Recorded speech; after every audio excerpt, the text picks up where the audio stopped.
Let's get down to business. Okay, welcome to Image X, guys. My name is Simon Creed, and today we have Donal Grimes. Donal is a recent graduate of Image Fitness Training. Donal, we've invited you in today for two reasons. One, what this man has been through, which you'll hear shortly, is incredible. He's the poster child of darkness to light, someone who's had great struggles and has gone on and achieved great things. But secondly, what surprised us all here is how, from when he qualified, actually, while on the course till qualification and then after, how quickly this man's client base grew in online coaching specifically, which is a booming topic at the moment. So coaches all over the world might be able to pick up some tips and tricks from some points from this discussion.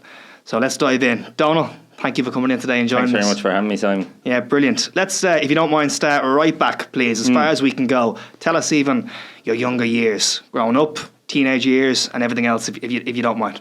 Yeah, well, I think the best place to probably start is like about sobriety. So Yeah. When I was probably about 13 or 14, I would have drank an awful lot. That young. Yeah. And I would have been, a lot of my generation would have drank like this, it's kind of would have been the norm. So at 13, 14, I would have drank a lot. And I knew even at that age that I might have a problem with this. Like it might be an ongoing running thing, and it was. And I played sports all through my teenage years, through my 20s. And yeah, like I suppose I did what normal people did, but I had some revelations, like some awful things that happened to us later on, me and my wife. So we had a stillborn child when I was about 33. It was awful time, and I leaned heavily on drink time. Really? Yeah. And was that your first child? No, second. So I have a little boy, Darry. Yeah, and yeah. We're going to get to that. That was really the lowest point, I think, wasn't it? Your whole story. Yeah. Just on if you don't mind, because there's people watching this from, as I said, all over the world who they may have had addiction and some problems and struggled to get out of it. So you were 13 and 14, and you began drinking heavily. So paint a picture. Evenings, cans, but just weekends. Like I'd show up to training sessions for the local football team. I'd be drunk, like I'm not proud to say anything. So that's part of the story, and to know that people need to understand that there's ways out of that. Yeah. There's different. I would have loved to have somebody like me when I was 15 to say, you don't have to do that. Like, you don't have to get drunk every weekend like everybody else, or you don't have to be the centre of attention every time you go out the door. So yeah, it was teenage years, but I would have hung around in a group that would have done that. But I would have been the main person that probably would have pushed it as well, because I was probably an addict from the age of 13 and just didn't know. And when you became an adult, 19, 20, 21, give us a feel of those years. Did it get worse at that point? Like 19, doing the same stuff, doing the same shite, and then would have used cocaine in the weekends like everyone else. But I think the first time I ever did a drug was about 21, 22. So I wasn't doing them at a very, very young age, but I would have drank an awful lot, which I think is worse because it's legal. You can go anywhere you like and get a pint, and when I was younger, you could go to a pub at 15 and get a pint. So especially when you looked a bit older. There was benefits back then. Give us, if you could, right, so you had the drink, and what else was going on? If you can think back to your life at that point, like you'd mentioned there, like how were you in school, for example? Were you academic? Was it bored in the school? I wanted to just be out in the piss, because unfortunately being an addict. But I think what people forget is, like, you can be a fully functioning alcoholic. I was, even at that age, but I wasn't. I never got suspended when I was in school. I wasn't expelled. You could control it to a sense. Yeah, I just floated through school, and teachers liked me. I was likable, but as the years went on, it just kind of got worse. I would have drank, and then I would have used cocaine as I got into my 20s to stay awake so I could keep drinking. It wasn't because I enjoyed doing it. It kept me awake, but it was all anxiety. So say I went out for a few drinks on a Friday, I would then get up Saturday morning in my 20s and say to my missus, "Do you want breakfast?" And she'd say to me, yeah, go ahead.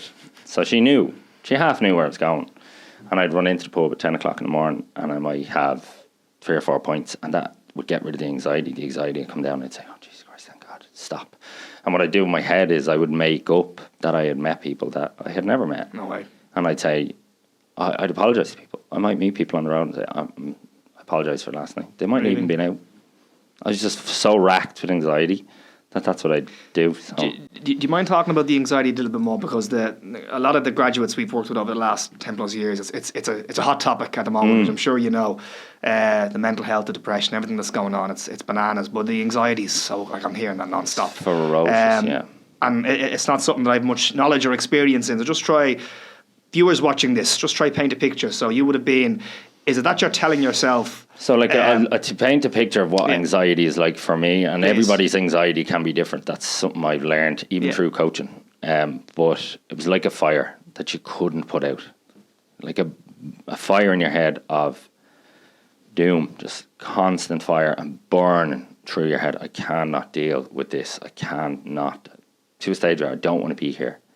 So what I'd do is I'd get up and I'd say, alcohol would cause it, but solve it. So it could be 10 o'clock, like I said, in the morning, and I would be living for the barman. A fella gave me a great quote years ago. If you know the barman by the first name, it's time to stop drinking. But, like, I would have been invited to the barman's child's christening. I knew him that well. Like, he was my best friend, and I was his because I was always fucking there. I was there. He saw me more than he saw his wife, and I saw him more than I saw mine, which is funny, but it's sad. It's very fucking sad. And so I would go in there 10 o'clock in the morning, as I said, and drink 4, 5, 6 pints if I could get them in, get a breakfast and bring it back to my missus, which isn't something I'm very proud of. Yeah, but bananas. There's a way out. And was it like an escape? Escape from the anxiety, just to stop it. It would stop it. But you're just borrowing happiness. That's what I call alcohol. And I tell people this, like, it's borrowed happiness. You have to give it back. Yeah. You drink on Sunday night. You have to pay that back on Monday. Yeah. And it's coming, and it always comes. You can drink again. You can't drink in work, which I tried. But you can't drink in work to get rid of it all the time. And eventually, you'll be a fully functional alcoholic, fine. But how functional will you be? How good of a dad will you be? How good of a husband will you be? How good of a friend will you be? You'll be a pretty fucking shit one. And very fast. That brings me on to my next question. So you look even from 13 to even early 30s where you hit your lowest point. What was the major negatives that alcohol had on you over that, let's say, 13 to 16 years? Was it how it affected your relationships? Was it just the crippling anxiety over the month that had a knock-on effect to every other area in your life? Yeah, it would be, but I think becoming a dad, I didn't want to, like, my dad never brought me to a pub. You know, he wouldn't, like, he did, like, I'm sure you were the same. We brought the pubs on a Sunday after Mass and whatever. Like, they'd have a few drinks and you'd have dinner. Yeah, exactly. But, like, I'm not proud of this, but I would have brought my son to a pub when he was 3 and he would have watched his dad drink beers. Like, very sad. Like, to have that level of an addiction that sometimes was encouraged by friends because they brought their kids to the pub. So it was normal. But it's not fucking normal to bring your child to a pub and if I implore anybody who's out there that's bringing their kids to the pub, don't. Because you were setting them up for failure later on in life. Like, my son is young enough that he won't know that he was brought there. Yeah. Like, he'll only see his dad lifting weights. He honestly thinks I'm Superman now. But he would not have thought that if I had not have found fitness and worked really, really hard at getting off the bar stool and underneath the barbell. I like that quote. Yeah. Tell me this. So just bring us fast forward now to early 30s when that low point happened. I mean, I think you were 32 or 33. Just even leading up to that, were you still in a similar place? Yeah, so what I would do is I would go through huge bouts of giving up drink. By huge bouts, like, I'm bloody exaggerating, but say 8 to 12 weeks of stopping drinking. Okay. And I would look brand new. I'd be like, Donal, super clear skin. No way. Yeah, lost loads of weight. Back training, at the time I wouldn't have lifted a bloody weight. I would have just ran loads and ate bloody chicken and salad. It's amazing how different it is now. But I thought then, to be fit and strong, you had to just do loads of running. I now know you have to do far less effort than that. to get much better results. That's a different topic. But what was the question again? I'm curious that before that darkest point at the 32, what was your lifestyle leading on? So you managed to give up drink for about 8 weeks. Yeah, so we gave up the drinks for about 8 weeks, and then Did you have many relapses over the years? No, well, like, I never see... People will say to me, when you gave up drink, did you relapse loads of times? But I never decided then that I was going to give up drink. I would always give myself a set amount of time. So it was a way of organising a relapse. So I'd say... You'd almost say it's like a planet. It's May now, I know what I'll do. I'm not going to drink till July. And then every time I'd feel like having a drink in May and June, I'd go, I'll just get to July. I'll be fine in July. So I can have a drink in July. And I'd have massive anxiety as July was approaching. Anxiety would start to build up again because I'd be doing so well. I'd be so happy. Relationships were great. Michelle, my wife, would be so chuffed that we'd be going out. We'd be spending far much more time together. Much better dad, which is the most important thing for her and him. Much better dad. And then it would creep up. And then the first night back, I could see it all over her face. I'm dreading this now. Yeah, we're going back now. Like, the brilliant Donal that I've had for the last 5 weeks is going to disappear. And then I'd start drinking again. And I wouldn't, like, I was never, like, a horrible person with drink, but just shite. Everything was shite. Like, we couldn't organise anything unless there was drink on it. I remember going to a little pitch and put, like, you know, it's over in Dundrum there, the crazy golf thing. And all of her family went around and played crazy golf. I sat because I found out they'd Heineken on it, and I just sat down and was like, I'm just going to have a few drinks. They were like, we came over here to play with the kids, and I was like, yeah, I know, I have to stop. I have to stop the anxiety. I have to. Do you remember the things you tell yourself? Yeah. Like when you were at your lowest point, would you almost convince yourself, right, I'll have a few drinks now and I'll be better tonight, but I'll be better tomorrow? This will stop. Like, the fire will stop. This is the fire. This is the extinguisher. This bottle of beer is the extinguisher. It'll put the fire out. It might be for a couple of hours, but it'll put it out. And it would. It genuinely would. But as I said to you, it's borrowed. You have to pay that back, and it's worse. So I'd sweat during the night. My whole body would sweat. I had a big, my mate called it alco rash. Donal has alco rash. Big red blotches all over my face, all over my body. I'd be in the bed and I'd be wringing wet. I wonder if that's common, would you say? Well, people watching this alcohol rash? Well, if they do have it, they'll know, because I used to get terrible eczema on my face. So I'd have really, really dry skin. Interesting. Yeah, and apparently it's all a part of it. Your body has to get rid of the alcohol some way, and it turns to ethanol, I've been told. Very good, very good. You know. Okay, so that brings us up to your early 30s, where things you hit rock bottom, I suppose, at that point. Well, it was pretty much a rock bottom was... So my wife was pregnant on our second child, and I had decided about 12 weeks out I was going to give up alcohol again. Right. So I was like, I'll be there for you the whole time. I'll drive to the hospital, model dad, model husband, doing the job. She was fine. We were in Newbridge. We were up in the shopping centre in Newbridge. We were having a day out buying some stuff for the baby, and she was about 3 days overdue. She'd been in for a scan a few weeks before, and everything was fine. We're in Newbridge, and she said to me, listen, Donal, I haven't felt any kicks in ages.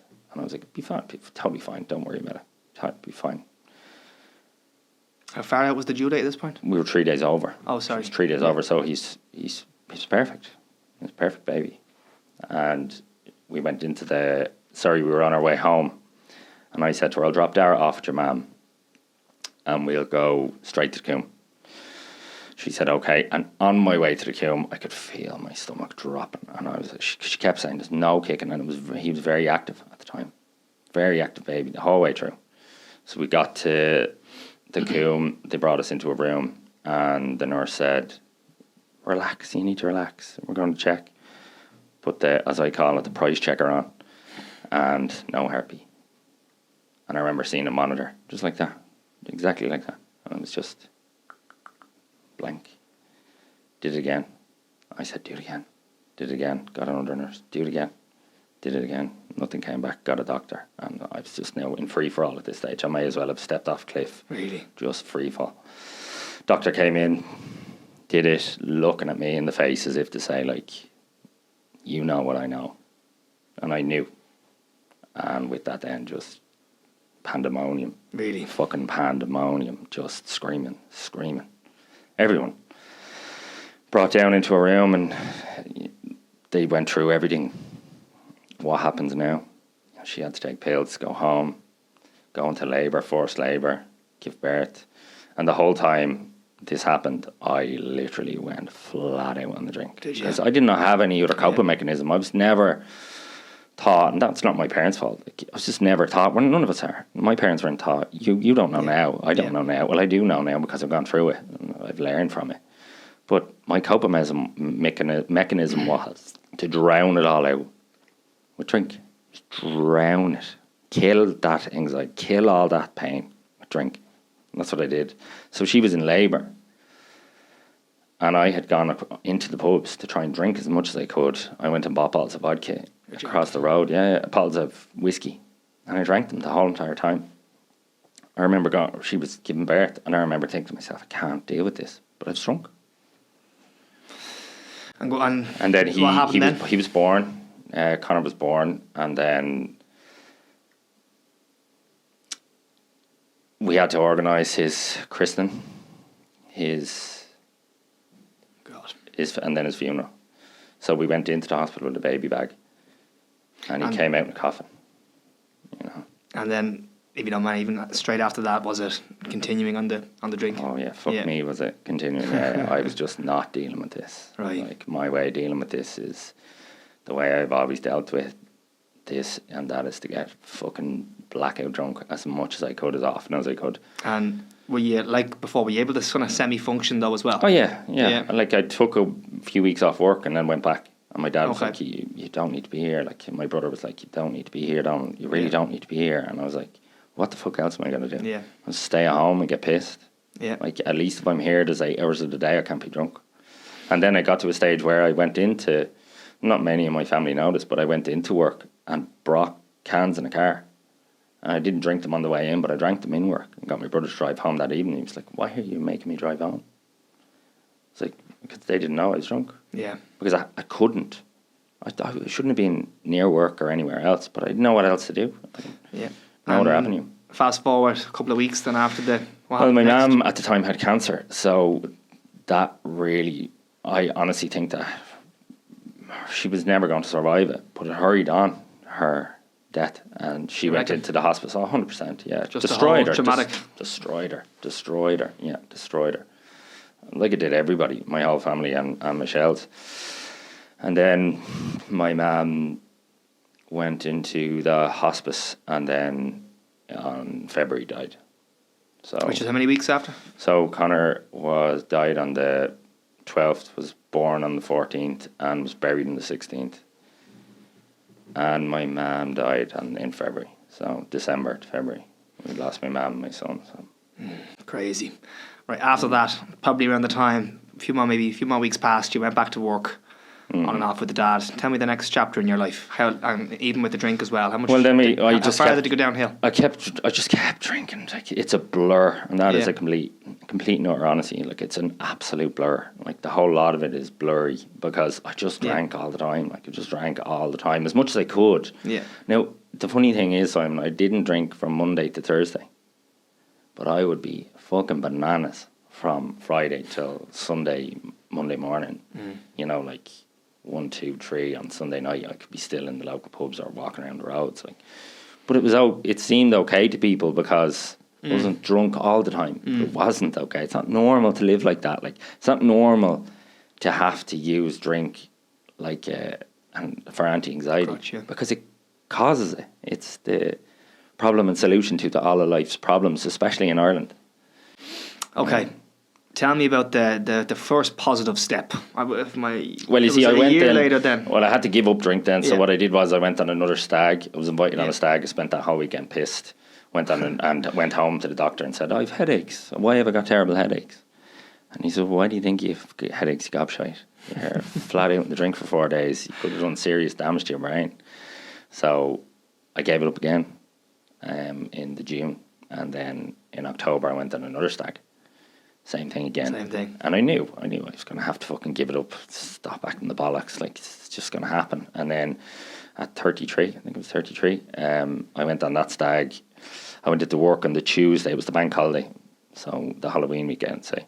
And I went into work on the Tuesday. I walked up to my brother and I said, I'll never, ever drink again.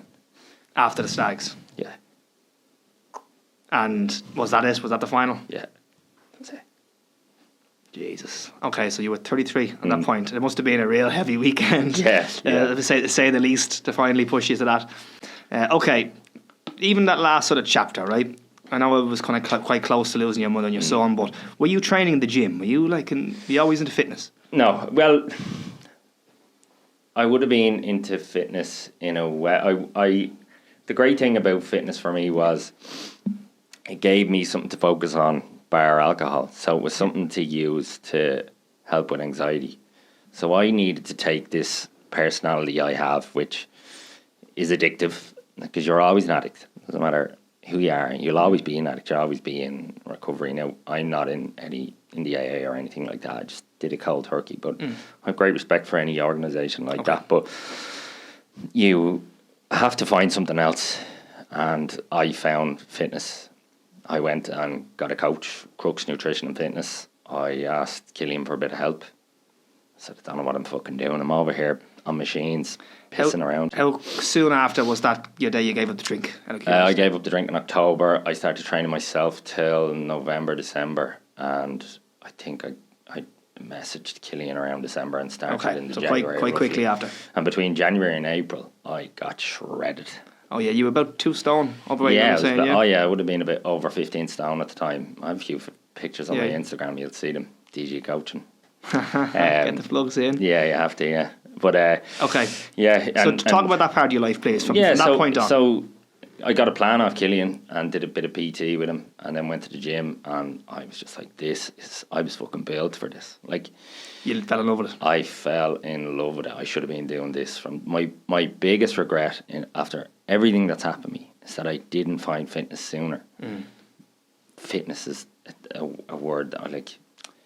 It's not that I don't like fitness. What is fitness? Do you know what I mean? I mean like resistance training. Yeah. Actually lifting weight and seeing there's a different bar that you can find that is way more beneficial, and there's much greater reward to be found at.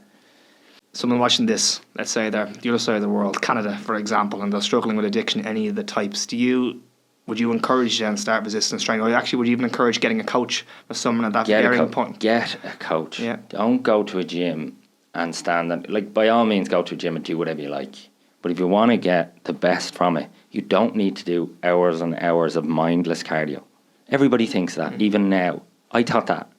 You can go to a gym and barely break a sweat and do more in an hour lifting weights than you'll ever do in an hour running on a treadmill. But everybody thinks going to the gym has to be this. I have to go to the gym. I have to go to the gym. It's a privilege to go to the gym. It's a real privilege to go to the gym. And it'll come to a stage in your life when you go, it'll become a habit rather than a have to. It'll become a want to. Do you understand what I'm saying? So, like, a lot of people, I hate when I hear people saying, I have to go to the gym on Monday. You don't have to. If you keep going, you'll love it and you'll build a habit. You know. The new year then began. You would have been training a month or two. Tell me about the benefits you started to feel in your life and things you started to notice maybe at home. I liked myself. Everything. I liked myself a lot more. I had a greater respect for me. I liked what I not only saw in the mirror, but my attitude to people, life in general. I had a new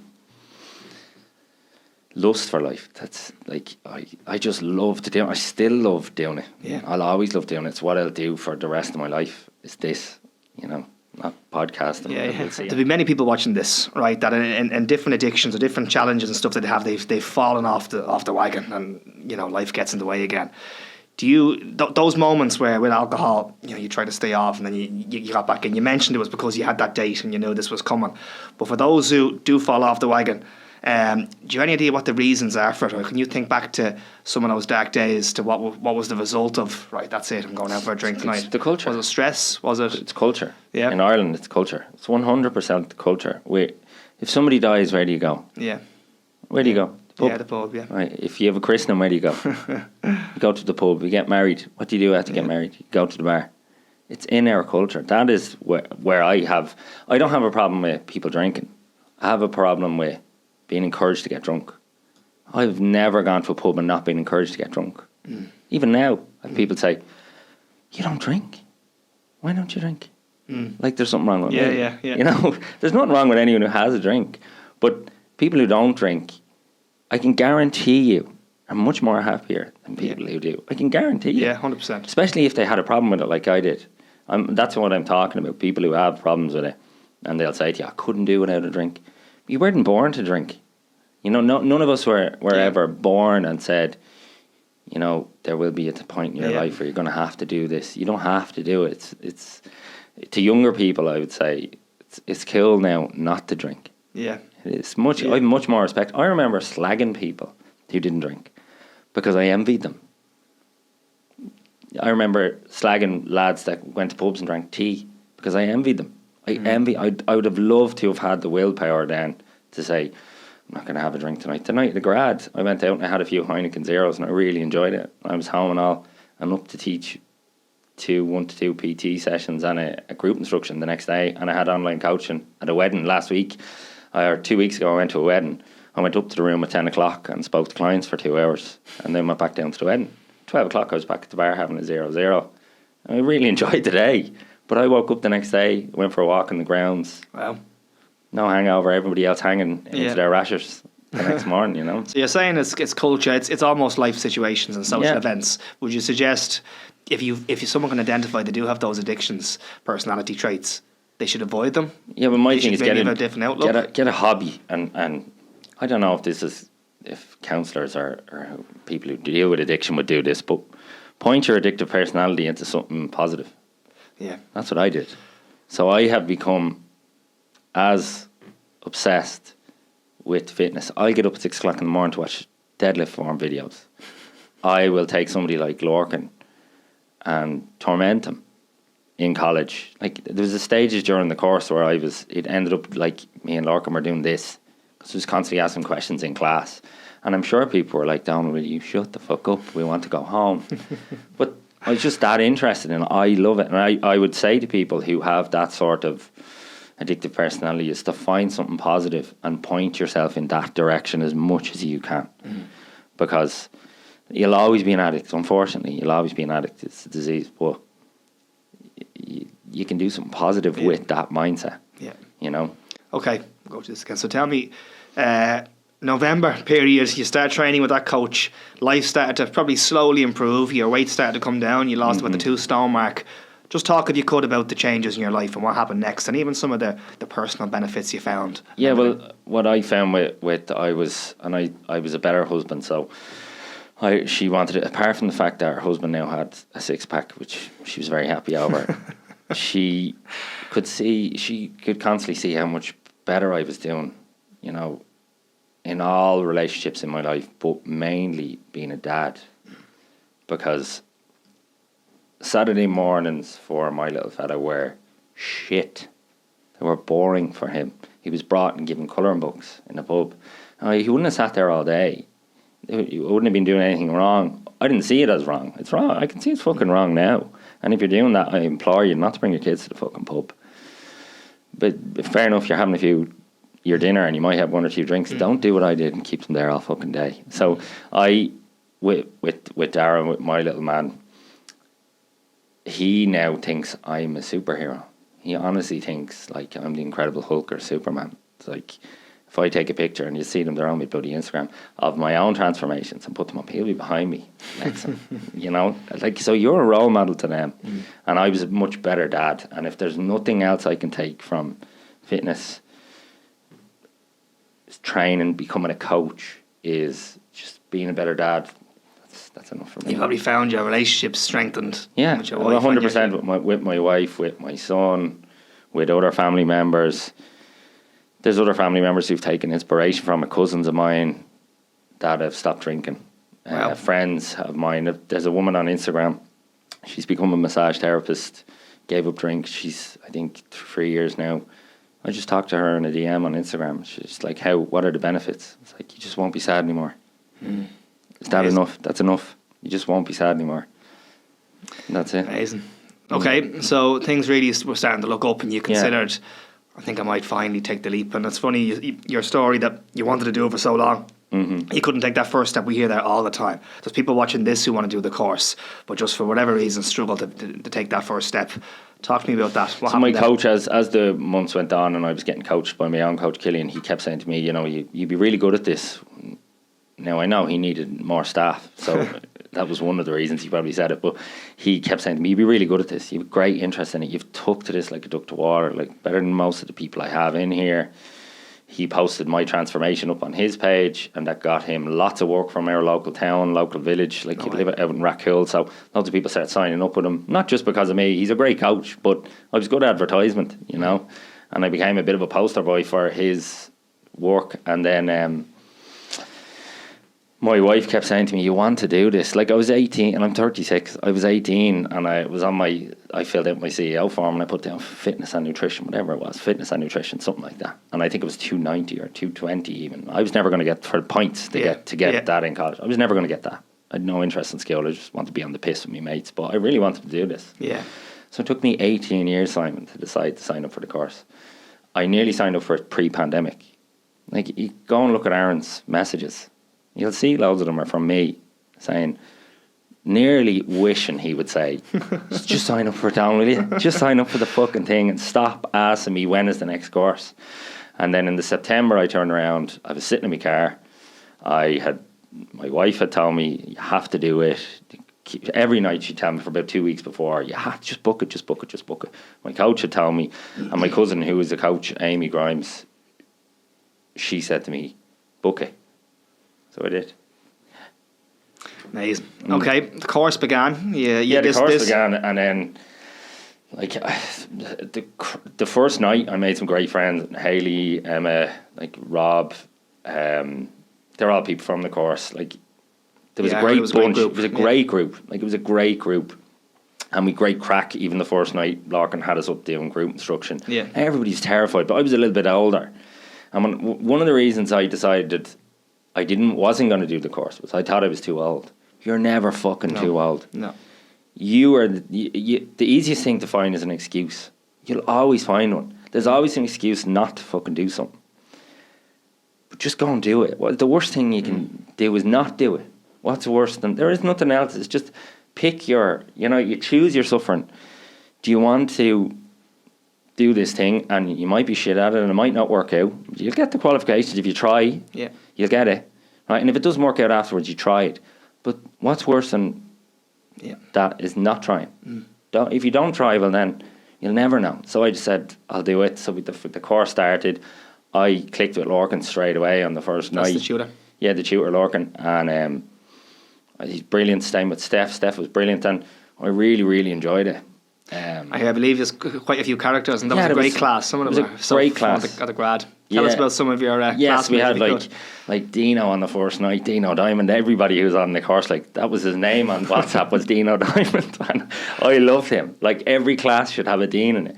Like, I absolutely loved him. Same with Aaron. Like, they're much younger than me, but they reminded, without sounding like their dad, they reminded me when I was 21, like the buzz of them. Then we had like Kev, who was inter-county footballer. He plays for Kildare. His Malo, they were like twins. They were constantly with each other, and they kind of look alike. They're like 6'4", blonde, big, giant lads. I hit it off with them on the first night as well.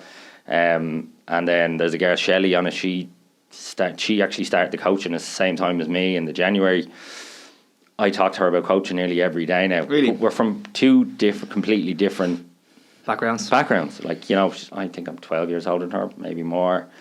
But what she's very good at, I'm not as good at, and what I'm very good at, she's not as good at. So we've helped each other as a course. I would have never met these people only for the course. I would never be in their circle. That's amazing. Like, and so you help each other's clients, basically. Yeah, and we still do. Like, her name is coached by Shelley. I said I'd give her a shout out on this, but on Instagram, and she's coached by a very good coach, Saz, and they're very mindset focused. Right. So I knew where I'm lacking. I can ask her, and she's not mad into programming, but I love it. I could fucking do it all day. Brilliant. So I help her with that, but I would never have met her or Aaron or any of those people, or Kev or Melo. Like, I can't do bloody pull-up to save my life. I torment the lads on the whole course, like, about it. But basically, I was too fat at the time, so I needed to drop about 10 kg. Either get stronger or lose weight, one or the other. Now, we came to that conclusion by the end of the course. But there's a great like variety of people in there. There's like Aisling and Keane. They're great business people outside this. Tracy was into like holistic thing. She wanted to do, if I can remember, like she's into crystals and all that sort of stuff. Right. So, but hers is a very holistic approach. But she has a job now. And then there was Aaron and Hayley. I helped them get interviews in local gyms. Now, Aaron's starting today, I think, in a local gym, and Hayley's either getting herself an interview in another gym. But we've all kept in touch, you know. Yeah, I have lifelong friends, probably. Yeah, I will. Yeah, Stephen there is another fella. He started his online coaching. I want to set up a group just for our class, but I might want to expand it later on for brand new coaches, because I don't think there's a huge amount of help, bar what you do afterwards, for online coaching to start. Because everybody who's texted me has said, how the fuck did you start, Donal? Yeah. And I tell them all the same thing, just start. Nobody knows what they're doing when they start, but you learn straight away. You know, it's just taking that first step from most is sometimes the hardest 100%, part. Yeah. No, it is, and it's the same with other classes. There is lifelong friendships. Like 10 years time, you'll still be in contact with some of them. You all have taken different paths in the fitness industry, and it's brilliant. Okay, that brings us on to the next point, which you just touched on. Your career has exploded rapidly. I now, from getting to know you even the last hour, can see why it is, to be honest. But can we just have a little discussion about that? You're full up now with clients. You cannot take any more. You're maxed out. You're only qualified a wet day, as they say. You're only qualified recently. Just talk to us about this. What did you do? Did you just start posting on social media, or I told get out? I told my story, just the same one I've just told you, about what I'd gone through, what I'd been through, and you know, I listen to a lot of podcasts, and you'll have a lot of people saying, "Oh, well, I don't think I'm able to be a coach straight away. Or I'm not able to do this." Like, you have to start. Like, you can't be experienced until you've started. So I'd say to them, any new coaches, just start and get help. I'll bloody help you. Add me on Instagram, DM me. I'll help you. I'll help you get started. I'll help anybody who's on my course. They know that anyone who's finished with me has DM'd me and said, how do I get started? I was on to a girl yesterday. Told her to set up her Google Forms, do it through WhatsApp. Start on WhatsApp.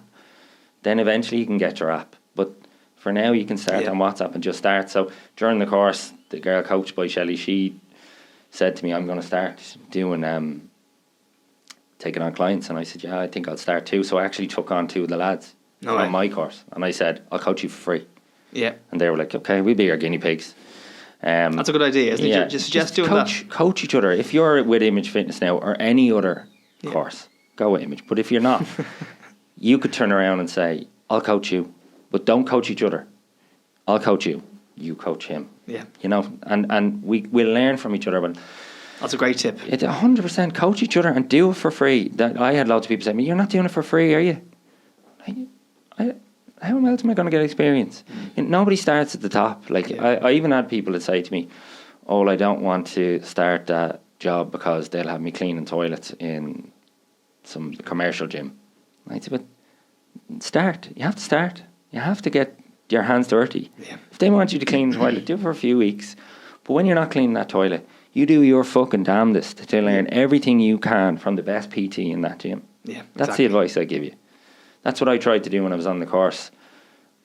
I hit it off with Lorcan because I could see how good he was at what he does to Chewer. So I picked his brain constantly. Like every time I do a chest fly now in the gym, a cable chest fly, I think of Lorcan because he told me exactly where to put it. Whereas before I would have had it at the top of the bar. Very good. Now he told me to keep it at shoulder height. Very good. Get your whole chest in. Every time I set that up to do it, I think knock. So, you know, some take off with social media followings, and that's their strength. That's not so much you. I've been told about your word of mouth and word of mouth. What is it that you're doing with your online clients that's ricocheting out to others and others and others, and more inquiries are coming in? I really give a shit. Yeah. I really give a shit, and I will work my bollocks off to make sure you get your results. And if you don't get them, we'll find out why you're not getting them. And it might take a week, or it might take 10 weeks, but we will eventually get you where you need to be. So if you stick with me, I will stick with you. That's my thing. I won't stop. It's 24/7. Don't let anybody tell you this isn't 24/7 online coaching. It's fucking 24/7, and it should be, in my opinion. You should be there for your client as much as you can. I know there is an off time, but I'll find that time when I've built it up to a place where I can take time off, that somebody can fill in my gap. Right. So I'll take time off when I have somebody that can fill that time. And tell them, you'll be just dealing with me. It won't be a generic plan. It's not going to be the same plan for you as it is for someone else. Yours is specifically designed for you and you alone. And I'm not giving you a meal plan. Don't ask me for one. You'll learn more through using. You teach them. I'll teach you and I'll help you do it. Donald, how do I track this? I can't track. You don't have to track. You don't have to track if you don't want to. I don't want to weigh myself every day. Don't. Yeah, you don't have to. If you don't want to. So it's not rigid. It's not rigid. I don't have a set plan for every single person. Every one of my clients is different. Every single one. Some are in a fat loss phase. Some of them are just coming to me just to get confidence in a gym. Just to build up confidence in a gym. So I'll get them to go in and say, some days I'll have what I'll call a playground day. I might say to them, how are you feeling about going to the gym today? I had a really bad week. I didn't go all week. So what am I going to say to them? Get to the fucking gym and do the plan I gave you. Or I'll tell you what you can do on Monday. You had a bad week. Okay, you didn't go when I asked you. You didn't do your steps. You didn't hit your water. You didn't hit your sleep. Okay. Will you do something for me? Go on Monday and do whatever you fucking like. Just do whatever you like in the gym and ring me afterwards and tell me how much better you feel when you're done. Do you feel better? Yeah. Every time you go, you're going to fucking feel better. Okay. And then we'll go back to my plan, then we'll start again. It hasn't happened often. But what would usually happen with a coach is, you didn't do my plan. Why didn't you do it? This isn't working. Yeah. Move on. So it's the connection you seem to build with them, and the communication people. and It's just communication with people. They're people. They're not pictures on a screen or numbers on a phone. They're people. So that's amazing. Because I've noticed that. Like, I remember I've seen new coaches, even in the gym scene, and they might got one client, and if the client is 5 minutes or 10 minutes late, they're wrapping that session up. Yeah. 50 minutes or whatever, because they've only paid for the hour, and it's, crazy. So you're literally 24/7 or whatever's needed, in touch with them, answering messages, sharing things with them and tips and everything else. Yeah, it's brilliant. Okay, right, a couple of things. Those who, people out there who are struggling with whatever it is, anxiety, it's rampant at the moment, or mental health issues. You have just described fitness in a way was one of the saviours for yourself. And when you did turn that corner, you got into fitness, you got a coach, but really just things started to snowball. Right? And as in, you just started to be a better dad, better at home, personal life, probably more energy, probably feeling more belief in yourself. What was the words you used? You started to love yourself at that point. Taking that first step for those who are watching and trying to start in the fitness industry, finding a coach is one of the key things you'd recommend. Yeah, you have to. Yeah. Like, you have to be a coach, you have to be coachable. Yeah. Right? That's my opinion. You can't... you can go to a gym and get a generic plan. I did that before I found my coach. I went to the gym and I got them to do me out a generic plan, and I went around and I did it. And there's no progression in that. You get a coach, they'll give you targets to hit, and they'll help you the whole time. And every time you feel like, and you have that accountability, that is the main thing you can get from a coach, in my opinion, is accountability. Every Friday, you're giving me a check-in. We're going through your check-in. And I'm going to help you. I'm there to help you. I'm not there as a skill teacher to tell you you're good or you're bad. This isn't Weight Watchers or Unislim. There are no sins. There's no points. You just track your food, or don't if you don't want it. But you'll answer to this account. You get it. It's accountability. Every Friday you'll have accountability, and you'll get that with a coach. And if you're struggling in a gym and you're walking into a gym and you've no confidence in the gym, and you're walking onto a treadmill and you are looking around at the biggest dudes in the gym and you're terrified of them, 99% of the people I have met in the gym are lovely people. Gym people are lovely people.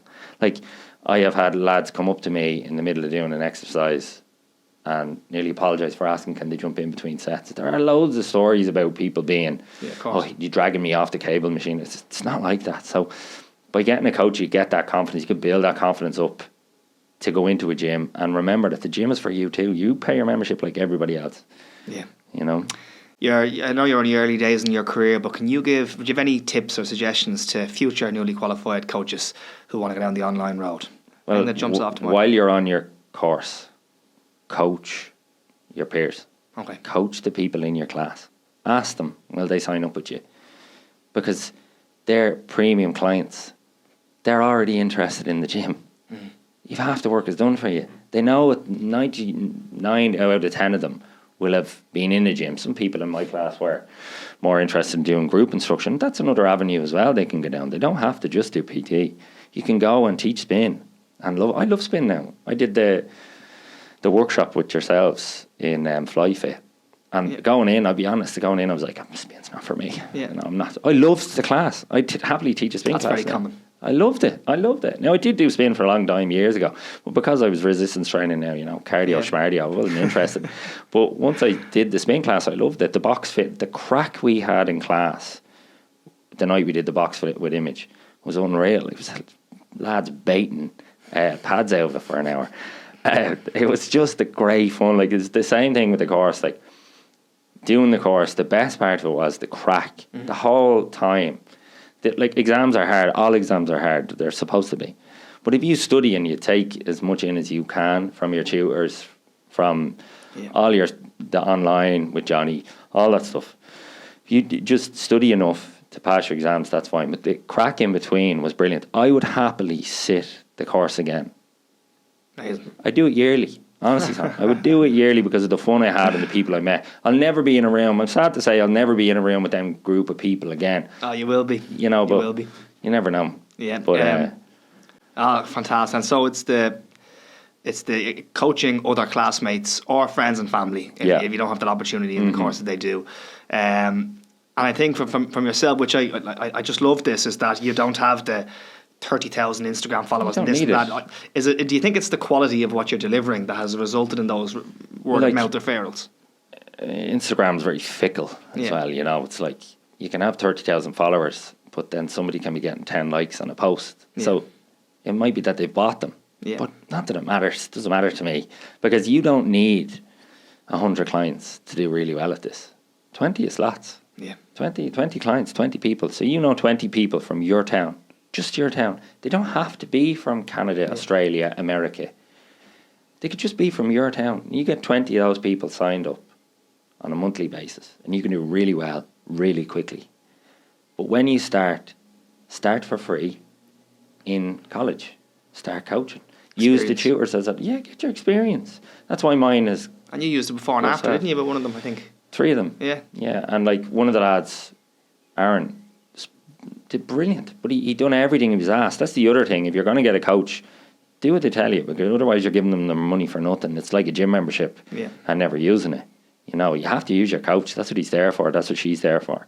Well, when Aaron did everything that was asked of him, and he blew up, and he's in an unreal shape now, and I'm still coaching him, and I'm helping him progress in his coaching. So sorry for taking up so much of your time. Only a few more questions. What do you enjoy most about the coaching? I just love helping people. That's what I always wanted to do. Don't tell my clients this, but I do it for free. I love helping people. I just want to help people. Do you find your past has helped you in a way? Like some of those dark days, it's a great breeds kind of wisdom. Yeah, well, it's great experience. So addiction, going through all that myself and having all that experience behind me, and being older, like anybody who's thinking of signing up to the course, like you're never too old to sign up for it. I thought I was for a long time. You're not. The one thing you'll bring as a person who's older in that room of students is experience. Yeah. Life experience is a huge part of it. Like my story is very coloured. There's a lot in it.